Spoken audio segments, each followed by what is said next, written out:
Markquis, Coach kind of talked about your guys' effort level and kind of care. What does it feel like as a player to have your coach kind of call that out and question the level of effort you guys gave in a game like tonight? I like it because he's honest, he's real. He's somebody who's not going to sugarcoat it, especially, when you lose. Things start to, be things that are small when you're winning start to be, magnified when you're losing. So, our effort wasn't there today. Got to give credit to them. They shot the ball, lights out in the second half. But yeah, like he said, our effort wasn't there. We got out-toughed, and, we didn't do nothing about it. So. Markquis, what do you think it's going to take to snap out of this slump you guys have been in over the last few weeks? It's going to take some internal things that we need to fix as far as, coming together more, and bonding and, doing the little things that we used to do when we were winning. And, I have tremendous faith in this team. Just a couple weeks ago, we were really hot. Great teams have tough stretches. And, I believe that we'll be back, on the winning side of things. So. You mentioned the bonding part of things. How has the team bonding been in this, the tough stretch? It's been good, but, we could work on it a little bit more, I think in this stretch, when Big 12 plays at, the heart and soul, I feel like we could do little things more, like going to the movies together, just bonding, just being with your brothers more because, it is a grind. The Big 12 isn't easy. You play Tuesday and Saturday, so you kind of get caught up, in that day-to-day, life. Yeah. So I feel like we just got to, do little things like going out, eating together and being with each other more. You think you'll spark that up now the coming weeks? For sure. When we get back, probably do some bowling, go out to eat together, watch a movie. So, we could regroup and get back to, winning. Markquis, you've talked a lot recently about how teams are defending you differently, making things hard for you. Oklahoma hard-hedged a lot, it seemed like, tonight. What can you do to get more open shots and get better looks? That's a really good question. I play point a lot, so I just feel like, I got to move and play off the ball a lot. And I gotta make the defense pay for whenever they doubling, which is getting the ball out quicker, and getting off of it faster, so that they can't hard hedge or double whenever they want to. So. And shooting-wise, just 2 of 9 from behind the arc tonight. I think at Texas Tech it was 1 of 10. Is there anything in your opinion that's maybe led to the struggles that you've had behind the arc lately? Teams are trying to run me off the three-point line. Teams are. Whenever I'm taking a shot, they'll hit me on the wrist or whatever the case may be, or they'll hard hedge and want me to go to the basket. So, I just gotta lock in a little bit more. I gotta shoot the ball with confidence, and despite whatever happens, I put in a ton of work. Before and after practice, I just gotta trust in it and believe in every shot.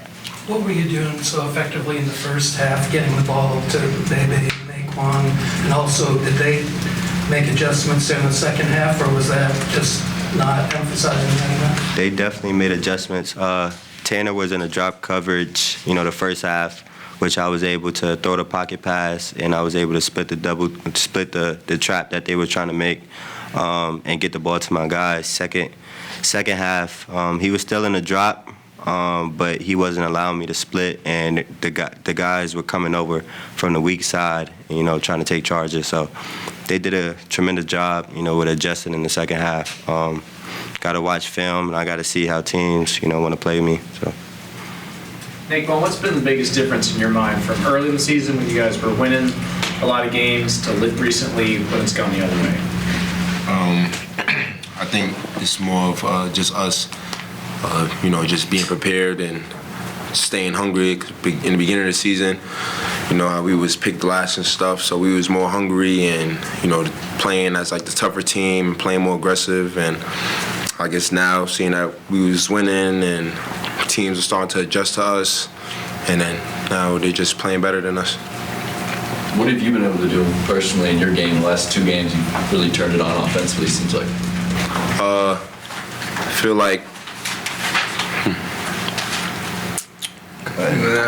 yeah, just being more active, you know, offensively, and like, you know, trying to get more offensive rebounds to help the, you know, help the team win, and just trying to like, just make an impact on the game. What's it like having the guy next to you as a leader on this team?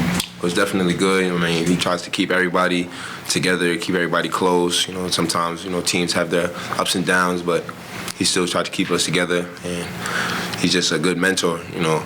Like, this is my first year here, and so like he's just been, you know, just trying to get me to like keep on track and keep doing the right things. You and Bebe on the floor at the same time seemed to really, you got some good results during the first half, and I think you found each other a couple times for these baskets. Are you guys starting to kind of figure out how to play side by side too? Yeah, I don't think it was ever a problem with us playing side to side. It's just the rotations. It just so happened to be that me and him was on the floor at the same time. So, yeah, I mean, yeah. Is it tougher, you know, not being able to have David out there too for depth purposes? Oh yeah, it was definitely, you know, it was hard not having David out there, but other guys stepped up like Bebe, you know, try to make an impact on the game. Nae'Qwan, when you have such a successful first half, how tough is it to carry that momentum through halftime into the second half and kind of refine that vibe out there that you were in? I mean, my team, they was helping me, you know, in the first half. Like, they was making the reads and giving me the ball, and I just had to make the right play after I got the ball. So I feel like in the second half, they were still able to do that. The other team just adjusted. Was it a matter of Oklahoma's secondary transition that you guys lost shooters, especially early second half? I feel like I kind of knew that they were just throwing the ball into the post and looking for shooters. They didn't turn up and face up to the basket. Whenever the double team came, you know, they got the ball out quick to their shooters. And I haven't sort of stat sheet, but I'm pretty sure, you know, when we doubled, they were pretty efficient from the three-point line, and they got anything that they wanted, you know, when we doubled. So. Nae'Qwan, how much is your activity on the glass? And you spoke a little bit earlier about your activity, but how much has your increased activity on the glass and production there maybe contributed to you being able to get involved more on the offensive end in terms of getting shots and seeing shots fall? It was definitely something that like the coaching staff had talked to me about, like just you know, just going every time sometimes. And earlier, like, I wouldn't go, you know, and then I won't make that extra effort to go, but like, you know, just trying to keep making that impact and like just go harder, because like I know I can.